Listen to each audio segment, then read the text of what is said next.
நாளில் சந்திப்பதிலே நான் மிக்க மகிழ்ச்சி அடைகிறேன். ஆண்டவராய் இயேசு கிறிஸ்துவுக்குள் நீங்கள் யாவரும் சந்தோஷமாய் சமாதானமாய் இருப்பீர்கள் என்று விசுவாசிக்கிறேன். இந்த நாளில் தேவன் நமக்கு தந்திருக்கிற நல்ல வசனத்துக்கு நேராய் நாம் கடந்து செல்லலாம். சங்கீதம் 119 அதனுடைய 1வது வசனம், கர்த்தருடைய வேதத்தின்படி நடக்கிற உத்தம மார்க்கத்தார் பாக்கியவான்கள். ஆமேன். இந்த அற்புதமான காலை வேளையில இந்த புதிய நாளை தொடங்கி கொண்டிருக்கிற தேவ பிள்ளைகளுக்கு கர்த்தர் தருகிற வார்த்தை, அவருடைய வேதத்தின்படி நடக்கிற உத்தம மார்க்கத்தார் பாக்கியவான்கள் என்று வசனம் சொல்லுகிறது. ஆமேன். இந்த உலகத்துல வசதி படித்தவர்களை பாக்கியவான்கள் என்று சொல்லுவார்கள். அநேக செல்வங்கள் இருக்கிறவர்களை பாக்கியவான்கள் என்று சொல்லுவார்கள். சந்தோஷத்தோடும் சமாதானத்தோடும் வாழ்கிறதை போல காட்டிக்கொள்கிறவர்களை மற்ற ஜனங்கள் இவர்கள் பாக்கியவான்கள், இவர்கள் கொடுத்து வைத்தவர்கள் என்று பலவிதமான பெயர்களிலே கூப்பிடுகிறது உண்டு.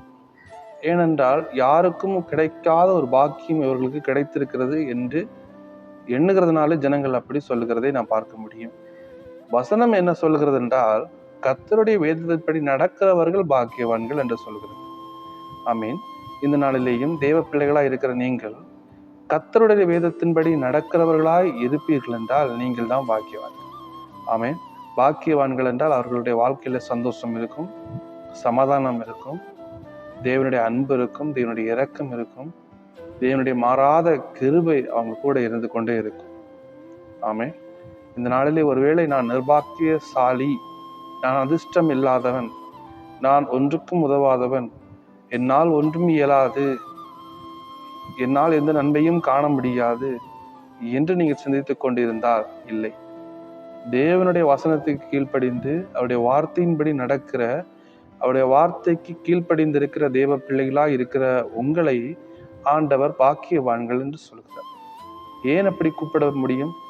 ஏன் அப்படி கூப்பிட வேண்டும் என்றால், யார் அவருடைய வார்த்தைக்கு கீழ்ப்படுகிறார்களோ, யார் அவருடைய வார்த்தையின்படி நடக்கிறார்களோ, அப்போது அவர்களுக்கு தேவன் கொடுப்பேன் என்று சொன்ன ஆசீர்வாதங்களையும் அவர்களுக்கு கொடுப்பார். ஆமென். ஒரு மாணவனாய் இருக்கலாம், இல்லைன்னா ஒரு மகனாய் மகளாய் இருக்கலாம். பெற்றோருக்கு கீழ்ப்படுகிறவர்களாய் இருந்தால், அவர்கள் சொல் பேச்சு கேட்கிறவர்களாய் இருந்தால் அவங்களுக்கு தேவைகள் எல்லாம் சந்திக்கப்படும். என்ன கேட்டாலும் உடனே கிடைக்கும். ஆமென். அதே மாதிரிதான் தேவனுடைய வசனத்துக்கு கீழ்ப்படிந்து நடக்கிறவர்களாய் நம்ம இருக்கும்போது ஆண்டவரை நோக்கி நம்ம ஜெபிக்கிற விஷயங்கள் எல்லாம் நம்முடைய வாழ்க்கையில வந்து நிறைவேறும். ஆமென். அவர்களை பார்த்து ஆண்டவர் சொல்லுகிறார், நீங்கள் பாக்கியவான்கள்.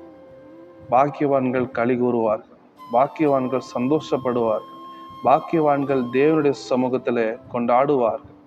ஆமென். அவருடைய வார்த்தைக்கு கீழ்ப்படிய இந்த நாளிலே நாம் ஆயத்தமாக இருக்கிறோமா? அவரை ஆராதிக்க வேண்டும் என்று சொல்கிறார், ஜெபிக்க வேண்டும் என்று சொல்லுகிறார், துதிக்க வேண்டும் என்று சொல்லுகிறார், மற்றவர்களுக்கு உதவி செய்ய வேண்டும் என்று சொல்லுகிறார், மற்றவர்களுக்காக ஜெபிக்க வேண்டும் என்று சொல்லுகிறார், சத்தியத்தின் வழியில் நடக்க வேண்டும், பாவத்தை வெறுக்க வேண்டும், தேவனுக்கு பிரியமில்லாத காரியங்களை விட்டு தூரே போக வேண்டும் என்று அநேக சத்தியங்களுக்கு நமக்கு சொல்லி நம்மை நடத்தி கொண்டிருக்கிற அந்த வசனத்துக்கு கீழ்ப்படிந்து நாமும் சரியாய் செம்மையாய் நடக்கும்போது நாம் தான் அந்த பாக்கியவான்களாய் காணப்படும். ஆமென். இந்த நாளிலே நாமும் ஆண்டவருடைய வசனத்துக்கு கீழ்ப்படிந்து உத்தமமான ஒரு பாக்கியமான ஒரு வாழ்வை பெற்றுக்கொள்வோம். தேவன் நமக்கு தருவேன் என்று சொன்ன அந்த ஆசீர்வாதமான வரங்களை, கனிகளை நாம் பெற்றுக்கொண்டு பாக்கியவானாய் இருப்போம். கர்த்தர் உங்களை ஆசீர்வதிப்பார். ஆமென்.